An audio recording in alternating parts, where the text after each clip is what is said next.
keeping the cultura roots amongst the American hegemony of today. Our people have had to mimic and copy as a tactic to survive. Our lineage has always been hard to see for American eyes, but easy to find.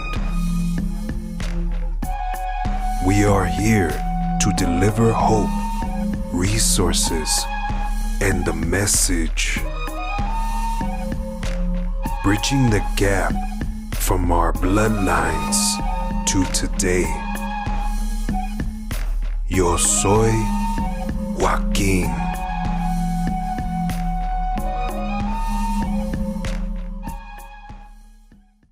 So getting to know our carnal Serafin, you were telling me hace rato that and being in Vegas at 13, 14 years old, what you had to experience drugs at the same time. You said that you've seen other things other than the barrio. You started delivering paper. Miraste otros ángulos. In that moment see, I put myself at that age and I'm 2 blocks de ahí. To me, that's it. The barrios, that's all that I know. That's all that I cherish. Yo me acuerdo que hasta I would even, de alguna manera hasta lo cuidaba. Like, you know, this is the neighborhood. This is where I'm going to go. This is the school. This is where I'm going to get my girlfriend. This is where my friends are going to be at. Iba a jugar fútbol contra los del otro escuela. What made you, at the same time, learn what you learned and get all that knowledge que agarras otro lado so you could become who you become now, going through the city, bringing the library, Huerta, retirándote at a very young age, leader in the community. What do you think, what were you surrounded by? How did I change? How do you beat the odds, carnal? Well, you know what? Funny you say that, Raciel, porque la mera neta, I shouldn't be here, man. That's one of the things I thank God for every day. I should not be here. There's no reason why I should be. I should have been dead a long time ago. That's the same situation that happened to a lot of my friends and growing up, Como te dicen, you're in the mix, you end up in prison or dead. And I was never one to shy away from pain. I was never one to shy away from consequences. When you're young, te vale madre. And a mí, for the kind of kid that I was growing up, because I was a middle child, I had a very high tolerance for pain. I loved to fight. I got in a lot of street fights, a lot of fighting back then. And I did not think of consequences. I didn't think about what my mom would tell me, te va a pasar esto, or like your brothers, or like so-and-so. I didn't think about those consequences at the time, But I did have, because of the Boy Scouts and because of sports and because of other people that I got to see beyond the barrio, I knew there was more out there. I knew there was something better, something greater than just the boundaries of a barrio, right?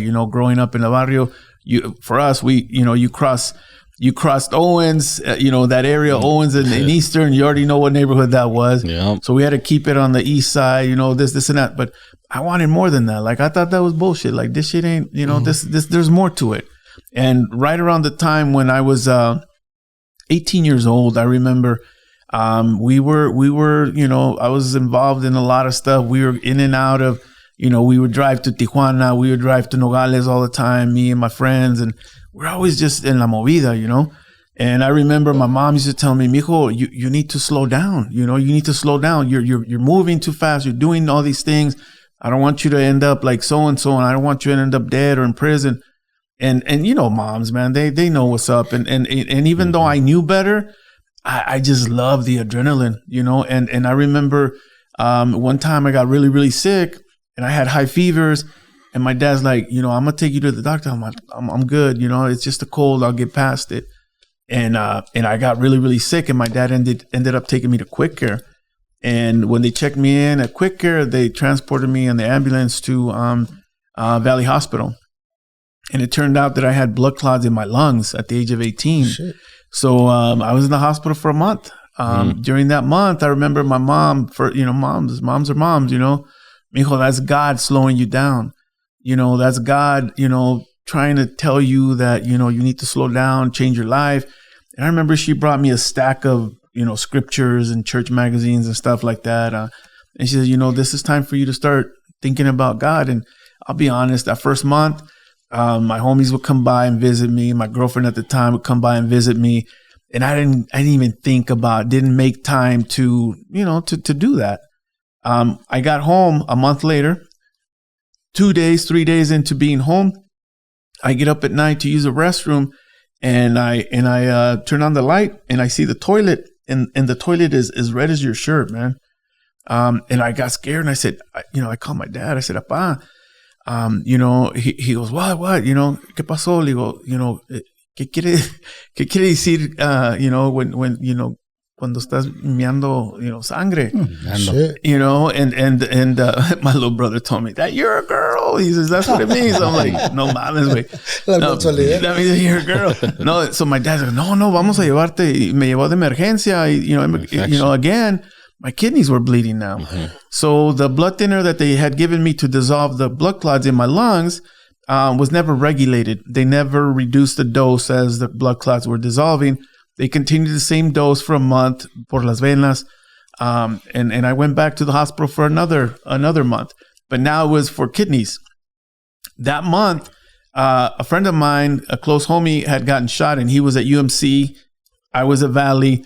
So the homies were visiting him over there. My girlfriend got a job, so she wasn't coming by. I had a little bit more time to think.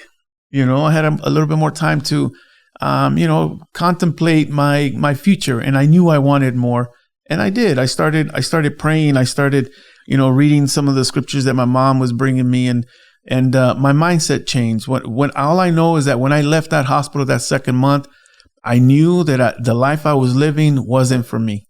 And from there, I don't know if you guys know, but a year after that situation, I got active in church again and doing that. And I ended up going to South America for a 2-year mission. Oh. And that's where my life really took a change. That's where I learned the value and the power of serving others unconditionally. Because that's what I did for 2 years straight. Every day, 7 days a week is just serving. And I served in Chile. So, there was some very poor areas that I lived in and just learned a lot about that. When I came back from South America, all I knew is that I wanted to continue doing that. ¿Qué año? What year was that? I was there 90 to 92. And that was in Chile, right? Chile, Concepcion. Yeah. How was life in Chile different in those years compared to the United States? Like, was it awakening? A huge culture shock. Mm-hmm. Huge culture shock, because even though I spoke Spanish, es una cultura muy diferente. For those that have had the opportunity to go to Mexico, hay pueblos, así como hay ciudades, hay pueblos donde la gente tiene, piso de tierra, very humble, homes. But then there's also big, metropolitan cities. But the culture, very different, la gente bien acogedora, they welcome you. They want to know everything about the United States. They want to know everything about the Mexican culture. They want to know everything about Mexican food. So that's one of the things I did when I was in South America. They didn't have Mexican food at the time there.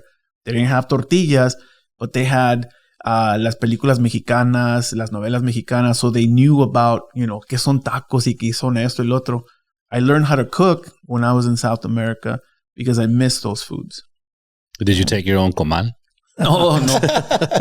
Así en la open flame. Who uses comales? Así en la open flame. I gotcha. But yeah. How does because I when you were telling this story, I feel the same way. We're growing up like you guys too, and and I try to think about what would be the difference if we had people like ourselves who were there, like, hey, just stop you out automatically. Hey, how you doing in school today? How or just trying to like spend extra time, because that's what matters, right? When you run into a kid and you spend that extra time with them. I got a couple kids today come to the office, 15 years old. one of them says, I'm just going to get my GED. And I'm like, no, man, dude, get your diploma. You know, I'm like, still can. I always say, do it for if you don't do it for yourself, do it for your family. If you don't do it for your family, do it for your community. Yeah, okay, I will. I go. And I ended up bribing him. I said, look, if you graduate high school, I'm going to buy you a nice fine dining experience for you and your family. Okay. And that's when he walked away from that. I was like, maybe that little bit of encouragement, you know, and fortunately you mentorship. Exactly. Mentorship. But also, you know, your resiliency, you're a dreamer and you know, and manifesting your dreams is a big part of who we are as Latino Mexicanos de raza.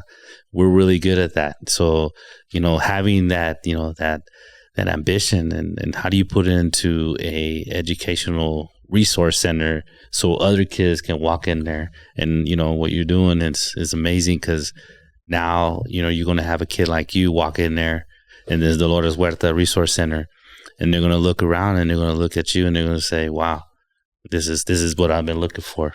You know, it's funny you say that because, you know, I've heard somebody say, I don't even know where I heard it, but it's always stuck with me that you are the man today that you needed when you were a child, right? Power. We didn't have. That's a good phrase. Oh my God, man! We didn't have positive role models. You know, I mean, we learned how to hustle.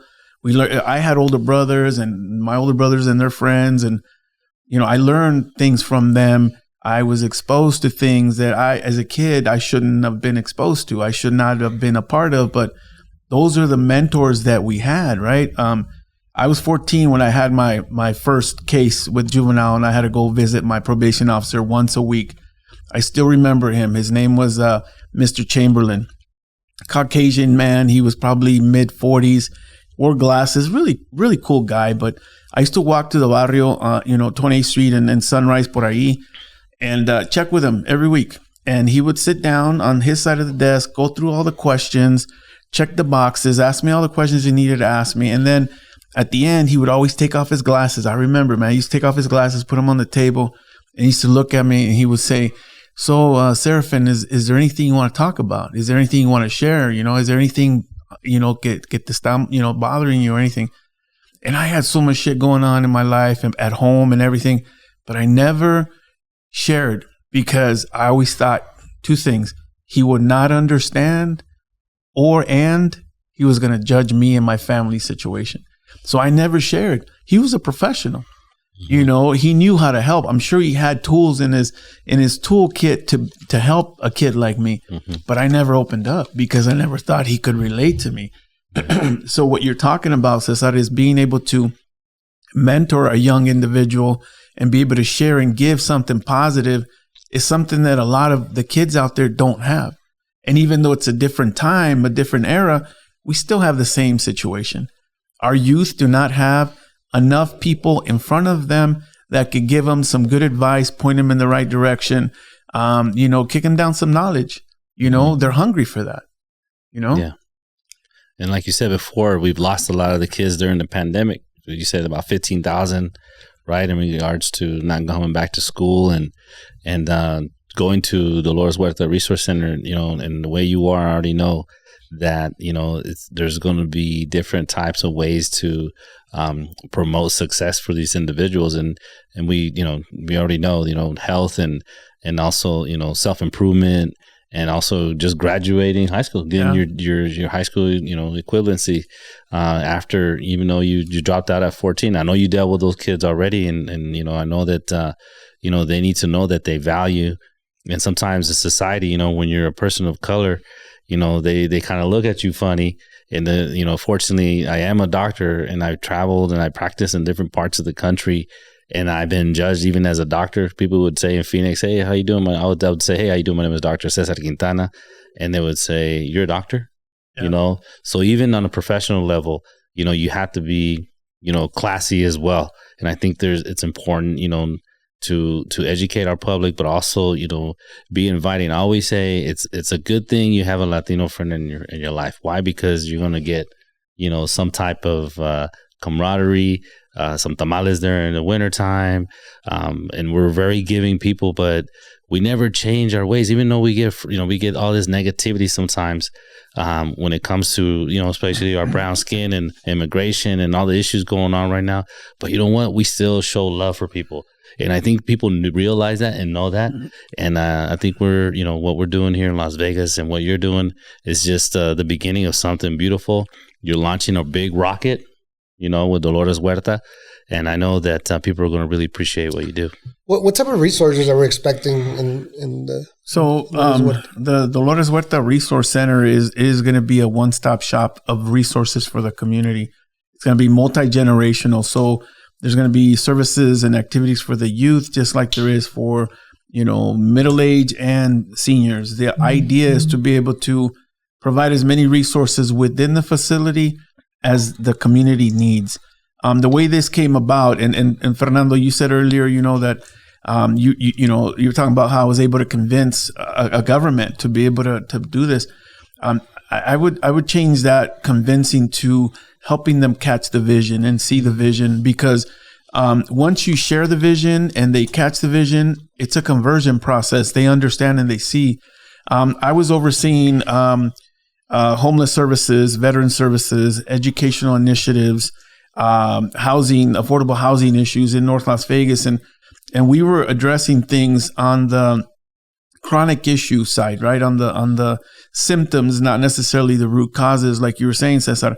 So one of the things that we did was to identify what are the issues here? How can we prevent? What can we do to prevent more people entering these areas of homelessness, drug abuse, dropout rate, gang activity, all these things within the city, within the municipality? So this is where the idea and the concept of a resource center came in. And as I shared it with leadership, city manager, council, elected officials, our council people, they seen it, they understood it. And it was something that everybody started to, brainstorm on. Yeah, we can do this, we can do that. This is how we can come about. And one of the things we did is we did surveys with the community. Every time we had an event, la gente que llegaba, we would do some surveys. Hey, what are the barriers? What is holding you back? And you got to remember, this was just coming out of COVID. So there was a lot of people that had suffered a lot. And one of the things that COVID did, it identified a lot of the gaps in our community. One being technology with our students, healthcare, obviously, mental health for the youth, social emotional learning. So we started to identify a lot of these things. The evictions were coming on and people were getting kicked out because they weren't working and they weren't paying. So all of that created a perfect storm. So we started to identify what were the barriers. We identified several common barriers that the community was dealing with, and we created those as pillars. The idea was you identify the barriers and then you remove the barriers and you replace them with resources and opportunity and support. So within the resource center, we're focusing on 6 pillars. That's legal aid, legal support, legal assistance, right? Know your rights kind of stuff with family law, immigration, renters' rights, that kind of thing. That's the first pillar. Second one is education for the youth and for the older individuals. Technology for the youth and the older individuals. Workforce development, health and wellness, both physical and mental health. Y luego arts and culture. Because we realized that these were most of the barriers, a lot of the barriers that were common denominators within the community. So the idea is that somebody comes in and we're able to identify because we're going to have case managers there that are going to be able to assess an individual, develop a relationship, obviously develop a relationship of trust with them, and then to be able to identify, what are you struggling with? What are your barriers? And then with the resources that we're going to have available there with other service providers that are going to support this, be able to create an action plan or a plan for that individual to be able to help them make progress, incremental steps of progress, help them do the work, help them take the ESL classes, help them take the GED classes, help them go to the workshops, help them to learn. So then eventually, as we're helping them, case managing them, they learn to be self-sufficient. They learn that they can accomplish these things. And that's the goal. Well, I certainly hope that you have those marvelous resources, because we're going to need them. Yeah. As an example, I was just reading this morning that approximately 7,000 eviction notices will be handed out. What that translates to is that we're going to have 7,000 families that are out there displaced, homeless, unfortunately, and it's going to add to the already existing something like 6,000 or 7,000 that are out there already. So we need as many resources, and that's why this community needs people like yourself who see that and know and address the issue, because many individuals, unfortunately, they see the problem, but they walk away from it. They don't want to be near it. Not in my neighborhood. The NIMBY attitude, not in my neighborhood. The thing is that we need to have not only one Dolores Huerta Resource Center, we need a whole bunch of them. Yeah. But so hopefully, that, and I know you will, be incredibly successful in that program, and that hopefully others governmental entities see that success and duplicate it, because we need it, and we need people who, like yourself, who are interested and dedicated in helping, because many people are not. They get a cushy job, y ahí están, that's where they remain, and they don't do anything but go to work and sit at their desk and be desk jockeys and go and do nothing. That's desgraciadamente. Many people do that, and again, I'm looking forward to the activities from the Dolores Huerta Resource Center, and hoping that I can volunteer my services to help you and the individuals that need the resources that you have to offer. Thank you. Yeah. Honestly, that's going to be the thing that's going to make it successful. The secret sauce is the collaboration. This is a heavy lift. Helping a community, uplifting a community from the situations they might find themselves, and helping uplift a whole community. That's not an easy lift. That's a heavy lift. And the only way that you can do that is with collaboration from not just organizations, and not just the city of North Las Vegas, not just big name organizations, but individuals that support this. Because trust me, it takes a village, and we have not been, we don't have a good track record within our Hispanic community, within our communities to work together, right? We have right now, we were talking about the Latino Lobby Day up in Carson City yesterday. We have a Latino Legislative Caucus. We have Latino elected officials in all of our municipalities in the area, except for the county, and in the school board. So we have people in place, but one of the things we don't have is we've not figured out how to work together. We've not figured out how we can support the Latino Legislative Caucus and them to support us, or for us to support this agency or this organization or this cause, because it might not be important to us at that time. But if collectively we are trying to be in service of our community, y si de veras esa es la misión, then we should learn to work together, because this is the only way we're going to uplift our community. When it comes to that, I always look back to, these famous people, or these people of importance when it comes to the Chicano movement, and how they did it and what they did, and the importance that we need to kind of go back to them and understand the power of the word. Shame and guilt and fear was used back then, and it's being used again in a certain way. So people, when we want to open these resource centers, it's very important that we motivate the masses. That means if you're a professional like a doctor or an attorney, and you to speak to people, you got to speak to them on a daily, how important it is to keep your head up, and keep your pride. And the pride aspect of it is that, but also be kind, and be nonviolent, because we know how important that is as well when you want to move the masses. And I'm a big advocate for that, because I've seen it in Phoenix, and I've seen it in South Florida where I practice, that, we open up these centers, but it's important that the people also take care of the center. That they see the value of, if they're using it, that, go outside and pick up a piece of paper, make sure it's clean, offer your help.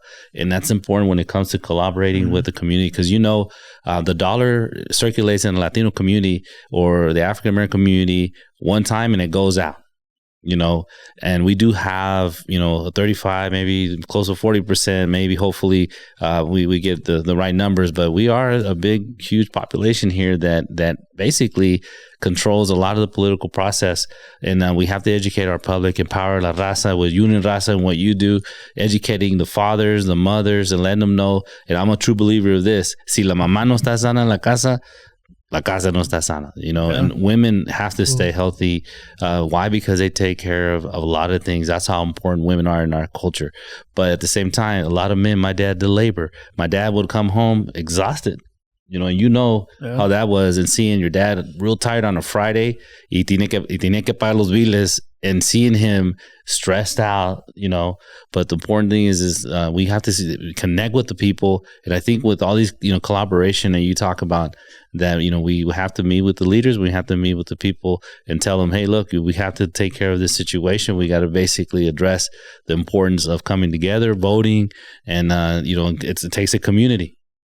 It does. It takes a community. And I'll tell you what, I've heard a lot of, comments and I've, at times I'm sure I've engaged in those comments as well when we don't like a particular individual or an elected official or they're not doing enough or whatever. You know what? The truth of the matter is that's who's elected. That's who has that opportunity right now. What can we do to support them?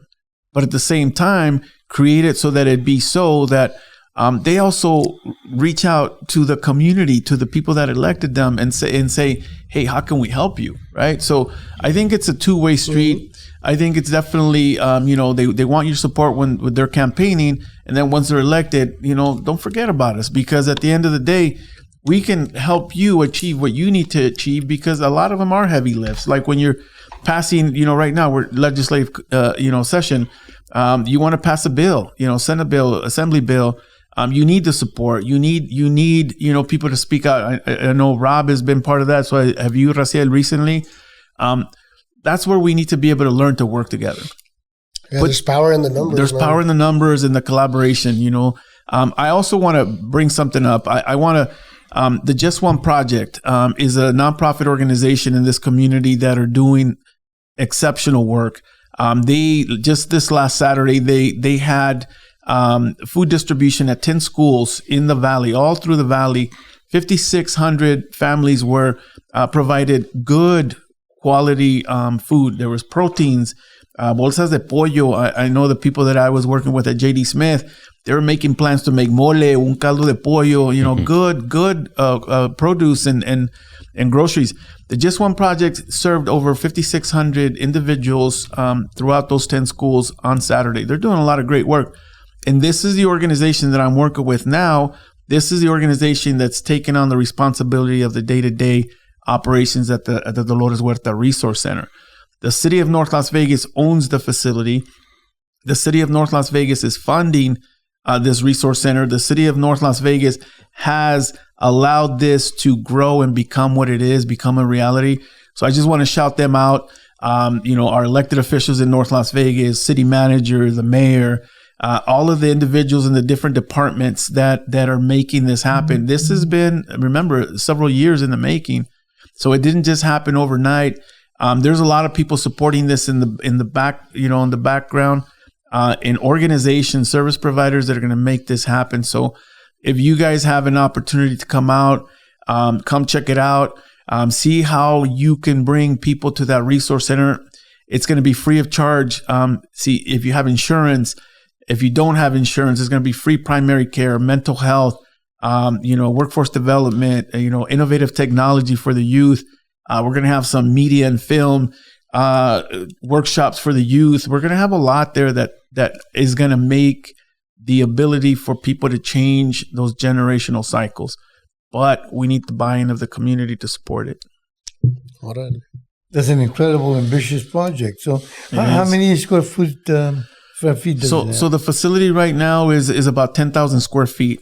Okay. And the city has plans to, I'm sure, to grow it. It sits on about 2.5 acres of property. It's the old NV Energy building in North Las Vegas, Nice. kind of Bruce and Lake Mead area. Well, I'm glad you're there, and I'm glad that you as a person are there, and that the Resource Center will be there. It opens up on the 24th? 22nd. 22nd Yeah. is the grand opening. Yes, sir. And by invitation only, or what? Yeah, so it's supposed to be by invitation only. You're supposed to RSVP. I know that it's hard to get an invite to everybody out there. So honestly, if this is something that you are interested in, definitely make yourself a part of it, because at the end of the day, that's what's going to make it successful. It can't be a pick and choose or a me caes bien tú, este no me cae bien.